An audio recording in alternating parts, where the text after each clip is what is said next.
बिस्मिल्लाहिर्रहमानिर्रहीम अस्सलाम वालेकुम। हाँ जी बच्चों, क्या हाल है जी। अच्छा भाई, आज हमने करना है अमानत व दयानत। सेकंड चैप्टर है, सेकंड पार्ट है चैप्टर नंबर 4 का। और इसमें टाइटल आपको नज़र आ रहा है कि ये अमानतदारी दयानतदारी उसके मुतल्लिक बातें होनी है।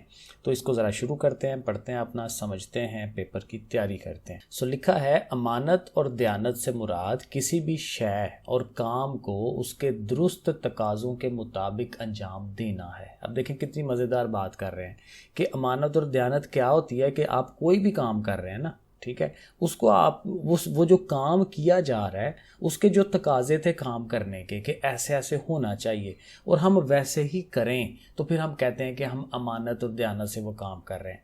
जैसे मुझे जॉब मिली है पढ़ाने की, तो मैं पूरी दयानतदारी के साथ सही तरीके से पढ़ाऊँ, जैसे मुझसे एक्सपेक्ट किया जा रहा है कि भाई ये टीचर को ऐसे ऐसे पढ़ाना चाहिए, बच्चों का इस तरह से ख्याल रखना चाहिए, ये काम करने चाहिए, और मैं वो सारे अगर करूं तो फिर मैं कहूँगा कि मैं ईमानत और दयानतदारी से कर रहा हूँ।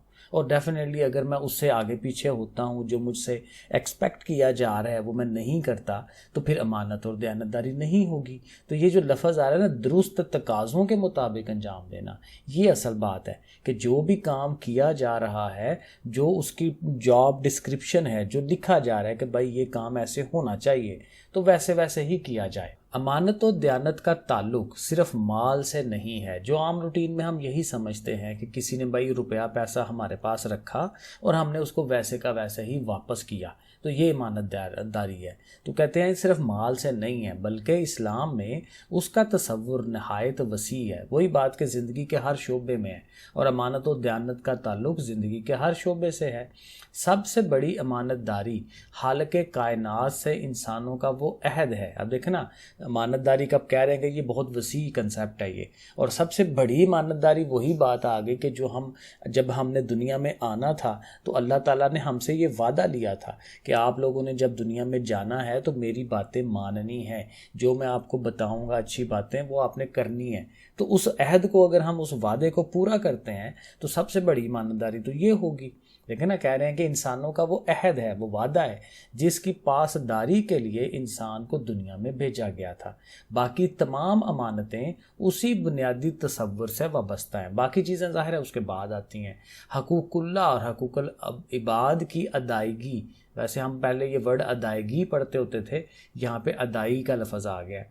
तो ये उर्दू दान ज़्यादा बेहतर समझेंगे कि ये अदाई ही बेहतर है। तो ठीक है, जो उन्होंने लिखा हुआ है तो ज़ाहिर है इसी को हमने चलाना है। तो हकूकुल्लाह और हकूकुल इबाद की अदाई भी इसी में दाखिल है। ठीक है ना, अल्लाह के हकूक़, यानी अल्लाह ने हमें कहते हैं कि नमाज़ पढ़ें, ये काम करें, वो करें, हमें वो सारे करने हैं। हकूकुल इबाद वो है कि जो लोगों के हकूक़ हैं, ठीक है, सबका ख्याल रखना, तो वो भी इसी के अंदर ईमानतदारी में आता है। इरशाद बारी ताला है, बेशक अल्लाह तुम्हें हुक्म देता है कि अमानतें उनके हकदारों के सुपुर्द करो।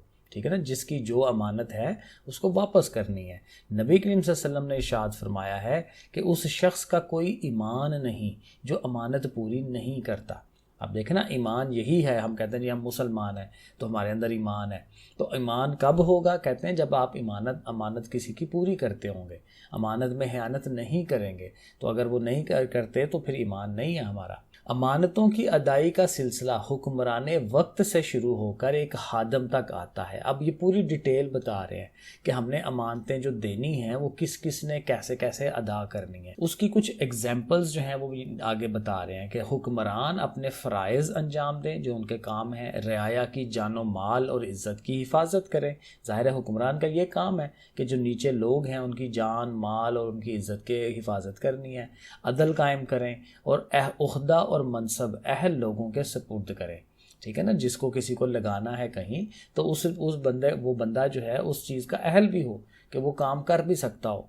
उलमा दीन हक लोगों को पहुंचाने की अमानत अदा करें। ठीक है ना, जो उलमा है अल्लाह ताला ने उनको नॉलेज दिया है, इल्म दिया है, तो जो अच्छी बात है, जो अल्लाह ताला की हक की बात है, वो लोगों तक पहुंचाना, ये उनकी अमानत है। अमानत नहीं पहुंचाएंगे लोगों को तो फिर ज़ाहिर है कि ये काम ख़राब है। मालदार यानी जिनके पास रुपया पैसा ज़्यादा है, और अगनिया, अगनिया ज़ाहिर है गनी का ये जमा है, तो गनी उसी को कहते हैं ना जिसके पास पैसे शैसे हैं और वो लोगों को देता है आगे से। तो मालदार और अगनिया अपने अमवाल यानी कि वही माल पैसा वगैरह उनमें से गुरबा और मसाकीन गरीब लोग जो हैं मस्कीन हैं उनकी मावनत का फरीज़ा अंजाम दें, यानी उनकी मदद करें। लोग दफातर में अपने औकात की पाबंदी करें, ठीक है ना, वक्त पे पहुँचें, ठीक है। तो ये देखें ना, ये कुछ एग्जाम्पलें हैं, वरना तो पूरी हमारी सारी लाइफ के अंदर यही चीज़ है कि हर काम हमने सही तरीके से करना है, तो वो अमानतदारी कहलाएगी। ये सब जो हैं अमानत और दयानत की सूरतें हैं, ठीक है, जो ऊपर हमने एग्जांपल्स दी हैं। नबी करीम सल्लल्लाहु अलैहि वसल्लम का इरशाद है, अमानत का तकाजा ये है कि जिसकी अमानत है उसको अदा कर दी जाए और जो खयानत करे उसके साथ भी खयानत ना करे। अब देख रहे हैं कैसी ज़बरदस्त बात है कि मेरे साथ कोई खयानत कर रहा है, मैंने उसको अमानत दी थी, मुझे उसने सही अमानत वापस नहीं की, या मेरा काम उसने सही तरीके से नहीं किया, लेकिन मैंने उसका काम सही करना है, क्योंकि ये अमानत का तकाजा है। ये नबी करीम सल्लल्लाहु अलैहि वसल्लम कह रहे हैं, चाहे जो भी बंदा है उसकी आपने अमानतदारी आपने उसके साथ करनी है। नबी करीम सल्लल्लाहु अलैहि वसल्लम अमानतदारी का पेकर थे, इसलिए काफर और मुशरिक भी आप सल्लल्लाहु अलैहि वसल्लम को सादक और अमीन कहकर पुकारते थे। ये तो ज़ाहिर है हमने वाक़यात बड़े वो ज़ाहिर शुरू में भी पढ़े हुए हैं कि नबी करीम सल्लल्लाहु अलैहि वसल्लम को जो काफर लोग थे सारे सादक और अमीन कहते थे और अपनी सारी अमानतें जो हैं वो बाकी लोगों को छोड़ के इनके पास रखवाते थे। हालांकि मज़हब के अपोजिट है उनके, वो काफर लोग, हम नबी करीम सल्लल्लाहु अलैहि वसल्लम मुसलमान, ठीक है। तो लेकिन फिर भी वो दे के जाते थे अपनी इमानतें, क्योंकि उनको पता था कि इस बंदे ने जाहिर है कि ये हमारी इमानतों का कुछ नहीं करना, वैसे के वैसे हमें दे देनी है। हिजरत मदीना की रात तक अहले मक्का की अमानतें आप सल्लल्लाहु अलैहि वसल्लम के पास थीं, जो आप सल्लल्लाहु अलैहि वसल्लम ने हज़रत अली अल मुर्तज़ा रज़ियल्लाहु अन्हु के हवाले की और मदीना मनव्वरा की तरफ हिजरत फरमाई। अब देखें ना, वो टाइम वो था कि जहाँ काफिर लोग जो हैं आपको मारने पे तुले हुए हैं, ठीक है, उन्होंने घेरा किया हुआ है, लेकिन उस टाइम भी उन्हीं काफरों की अमानतों का ख्याल है और उनको संभाल के रखा है और हज़रत अली को वहाँ लिटाया है, उनको बताया कि भाई आपने सुबह लोगों की अमानतें वापस करवा के फिर खुद वापस आना है पीछे। तो एक मर्तबा हरकल जो कि रूम का बादशाह था, उसने अबू सुफियान जो उस वक़्त अभी दायरा इस्लाम में दाखिल नहीं हुए थे, अभी मुसलमान नहीं थे हुए, अबू सुफियान लेट मुसलमान हुए थे, ये तब हुए थे जब मक्का मुकरमा फतह हुआ था, उससे पहले वो ज़ाहिर है मुसलमानों के दुश्मन ही थे, ठीक है। तो उनसे सवाल किया जा रहा है कि मक्का मुकरमा में जो शख्स नबूवत के दावेदार हैं वो तुम्हें किस चीज़ का हुक्म देते हैं। तो अबू सुफियान ने गवाही दी कि वो नमाज, सच्चाई, पाक दामनी, इफ़ाए अहद और अमानत अदा करने का हुक्म देते हैं। यानी अबू सुफियान ने भी झूठ नहीं बोला, उसने कहा भाई ठीक है, जो बात सच बात है वो बतानी चाहिए। तो उन्होंने बताया कि भाई वो तो नमाज़ पढ़ने के लिए कहते हैं, सच बोलने के लिए कहते हैं, अपने आप को पाक साफ़ रखने के लिए कहते हैं, वादा पूरा करने के लिए कहते हैं और अमानतें लोगों की अदा करने के लिए कहते हैं। तो हरकल ने कहा कि ये बातें तो नबी ही की सिफ़ात हो सकती हैं, क्योंकि नबियों ने ये सारे काम करने होते हैं। इंसान की ज़िंदगी एक बहुत बड़ी अमानत है, इसी वजह से अपनी ज़िंदगी को भी ख़त्म करने का इख्तियार इंसान के पास नहीं है। अब देखें, ये बड़ी ज़बरदस्त बात है। तो आजकल क्या है कि जो हालात हमारे चल रहे होते हैं, लोग मुश्किलात में आते हैं और मुश्किलात में आके कहते हैं भाई हमसे तो ये ज़िंदगी नहीं गुजारी जाती और अपनी ज़िंदगी का खात्मा कर लेते हैं। तो वो ज़िंदगी जो है देखें ना, अपनी मेरी ज़िंदगी मेरी तो नहीं है, वो तो अल्लाह ने दी हुई है। तो अल्लाह ताला ने कहा है कि जब मैंने वो ज़िंदगी दी है तो तुम खुद उसको क्यों ख़त्म करते हो। तो ये इसीलिए कहा जाता है ना, इस्लाम में ख़ुदकुशी हराम है। आप ख़ुदकुशी कर लेते हैं तो फिर अल्लाह के सामने जवाब दे होना है, फिर कैसे जन्नत में पहुँचेंगे। तो इसलिए मुश्किलात से घबरा के अपनी ज़िंदगी का ख़ात्मा नहीं करना, ये अगेन, और ये फिर वही बात है, अल्लाह की अमानत है। तो इंसान की ज़िंदगी एक बहुत बड़ी अमानत है जो अल्लाह की दी हुई है, ठीक है ना। अपने जिस्म को जानबूझकर किसी किस्म का नुकसान पहुंचाना ये भी गलत है। इस्लाम में हर शख्स को उसके दायरा कार में अमानतें सौंपी गई हैं। ये भी बड़ी अहम बात है कि हर बंदे के ज़िम्मे कुछ ना कुछ जो है ना फ़राइज़ मौजूद होते हैं, अमानतें होती हैं जो उसने अदा करनी होती हैं, और उसमें अगर वो प्रॉब्लम करेगा तो मुश्किल में आएगा। हवा वो ख़ानदान का सरबराह हो, शोहर हो, गर्ज सब से उनकी अमानतों के मुतल्लिक पूछा जाएगा। किसी के राज को अफशा ना करना भी ईमानदारी है। अब किसी ने मुझे कोई राज की बात बताई है और मैं आगे से नहीं लोगों को बताता, उसके राज को रखता हूँ, तो ये भी ईमानदारी है। मशवरा देना ये भी अमानत है। अच्छा मशवरा कहते हैं ना कि अमानत है, उसको दो, तो किसी बंदे को अच्छा मशवरा देना चाहिए। लिहाजा हमेशा किसी को अच्छा मशवरा देना चाहिए। अगर कोई शख्स किसी के पास अपनी कोई चीज़ अमानतन रखवाता है तो अमीन इस अमानत को इस्तेमाल नहीं कर सकता। ज़ाहिर है किसी की चीज़ है। मजलिस में जो बात कही जाए, जहाँ आप किसी महफिल में बैठे हुए हैं, 5-6 लोग बैठे हुए हैं, तो वो इस मजलिस की अमानत है, वहाँ पे जो बात हो रही है। और अहले मजलिस की इजाज़त के बग़ैर मजलिस की बातों को दूसरों से बयान करना और फैलाना जायज़ नहीं है। वहाँ पे जो बातें हो रही हैं वो एवं ही उठ के जो है किसी और बंदे को नहीं बता देनी। जब तक कि वो सारे लोग उस पर मुत्तफिक ना हो कि कोई बात नहीं, हमने जो बातें की हैं ये बाहर की जा सकती हैं, ठीक है ना, जब तक वो लोग ना कहें। तो रसूलुल्लाह सल्लल्लाहु अलैहि वसल्लम ने फरमाया, जब कोई शख्स किसी से कोई बात कहे फिर वो चला जाए तो वो बात सुनने वाले के नज़दीक अमानत है कि वो उसकी हिफाजत करे। देखे ना, ये भी अमानत हो गई। किसी के सामने वो बात उसकी इजाज़त और मर्ज़ी के बग़ैर बयान नहीं कर सकते हम। अगर बयान करेंगे तो वो फिर क्या होगी, खयानत हो जाएगी। अगर इंसान एक दूसरे के साथ ईमानत और दयानतदारी वाले मामलात करते रहेंगे तो मुआशरा पुरसकून रहेगा। डेफिनेटली सबके साथ अच्छा बर्ताव करेंगे, अपना काम सही तरह से हम करेंगे तो हमारी जो सोसाइटी है वो ठीक रहेगी। लोगों में एतमाद की फ़ज़ा बहाल रहेगी, एक दूसरे पे एतमाद होगा। मैंने किसी बंदे को मज़दूर को लगाया है तो मुझे पता है कि उसने ध्यान से काम करना है, ठीक है, अपने काम की ईमानतदारी करनी है, तो मैं अब बड़े आराम से बैठूंगा, एतमाद होगा मुझे उसके ऊपर।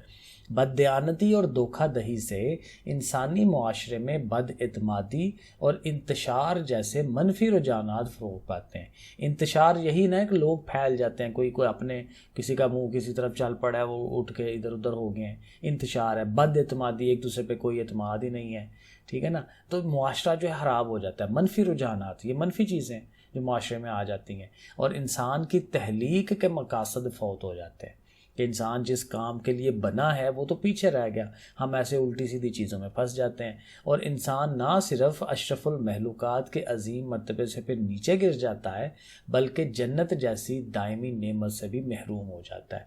तो ये ज़ाहिर है उसके नुकसानात बताए जा रहे हैं कि जन्नत वगैरह जो है फिर नहीं मिलेगी। तो हमें चाहिए कि हम इस्लामी तालीमात की रोशनी में अमानत और दयानत को अपनाएं ताकि हमारा मुआशरा एक इस्लामी और फलाही मुआशरा बन सके। एक इस्लामी ज़ाहिर है जैसे इस्लाम कहता है उस तरह से किया जाए, और फलाही मुआशरा कि जिसमें लोगों को फ़ायदा पहुंच रहा हो और हम दुनिया और आखिरत में कामयाबी हासिल कर सकें। अब आज मश्क के ऊपर पहला सवाल, पहला टॉपिक क्या है जी, अमानत और दयानत का ताल्लुक़ किससे है? ज़िंदगी के हर शोबे से है, ये हमने शुरू में पढ़ा। दूसरा पॉइंट है, हिजरत मदीना के वक्त नबी करीम सल्लल्लाहु अलैहि वसल्लम के पास किन की अमानतें मौजूद थीं?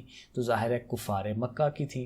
नबी करीम सल्लल्लाहु अलैहि वसल्लम के हुक्म से कुफ़ार मक्का को अमानतें वापस लौटाईं। किसने लौटाईं? हज़रत अली रज़ियल्लाहु अन्हु ने। किसी के राज की हिफाजत करना क्या कहलाता है? अमानतदारी कहलाता है। नंबर 5 है, हदीस मुबारक के मुताबिक मजलिस में की गई बात जो है वो क्या होती है? अमानत होती है। ठीक हो गया। अब शार्ट क्वेश्चंस पे आए। पहला शार्ट क्वेश्चन है, अमानतदारी से क्या मुराद है? तो ये आपको पता है कि शुरू में ही हमने जब उसको पढ़ा है, शुरू की 2 लाइनें उसी के अंदर है सारा। ये देखें नंबर 1 मैंने उसको लिखा हुआ है कि अमानत और दयानत से मुराद किसी भी शय और काम, ये सारा ठीक है ना, यहाँ तक कि ज़िंदगी के हर शोबे से है। तो ये 2 लाइनें आप इसकी याद करें क्वेश्चन नंबर 1 के लिए, तो ओके है। क्वेश्चन नंबर 2 है, कुरान मजीद की आयत करीमा की रोशनी में अमानत की अहमियत बयान करें। अब मतलब ये है कि इसमें हमने कुरान मजीद की जो आयत का तर्जमा है वो बताना है और ज़ाहिर है कि उसी में अहमियत आ जाएगी। तो ये देखें यहाँ पे मौजूद है, इरशाद बारी ताला है, बेशक अल्लाह तुम्हें हुक्म देता है कि अमानतें उसके हकदारों के सुपुर्द करो। तो यहाँ तक ये आपका दूसरा क्वेश्चन बन जाएगा। थर्ड क्वेश्चन क्या है जी, हज़रत अबू सुफियान ने हरकल के दरबार में क्या जवाब दिया? तो जाहिर है कि वो जब उसने पूछा हरकल ने, तो उन्होंने जो आगे से बताया था, सच्चाई बताई कि जी हमारे नबी, ये जो नबी हैं वो यही कहते हैं। तो वो कहाँ है लिखा हुआ? वो है, अबू सुफियान ने गवाही दी कि वो नमाज, सच्चाई, पाकदामनी, ठीक है ना, यहाँ से लेके आपने ये अमानत अदा करने का हुक्म देते हैं, यहाँ तक आपने इसको लिख देना है। तो ये क्वेश्चन नंबर 3 हो जाएगा।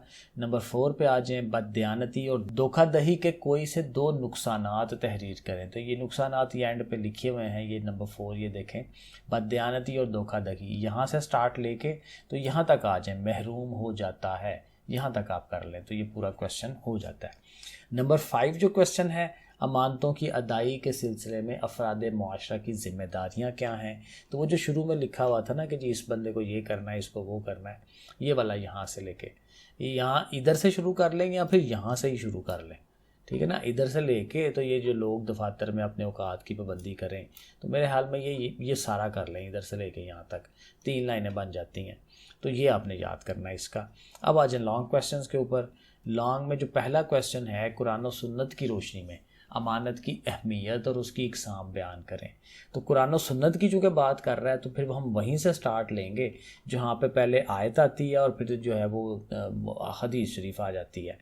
तो अब यहाँ से शुरू कर लें। इरशाद बारी ताला है, ये जो मैंने शॉर्ट क्वेश्चन नंबर 2 आपको बताया है ना, यहाँ से करके तो इसमें हदीस शरीफ का भी तर्जमा, इसमें ये वाला क्वेश्चन जो है ये भी सारा, मतलब ये सारा आप करते हुए आएंगे और करते हुए यहाँ से आते हुए यहाँ तक कर लें हिजरत फरमाई। तो ये आपका पहला लॉन्ग क्वेश्चन जो है ये हो जाता है। ठीक हो गया। आगे चलें। दूसरा जो लॉन्ग क्वेश्चन है, सीरत तैयबा से अमानत की कोई एक मिसाल बयान करें। अब मिसाल चूँकि कोई एक दे नहीं है तो ये तफसीली या लॉन्ग क्वेश्चन बनाना तो बड़ा मुश्किल है।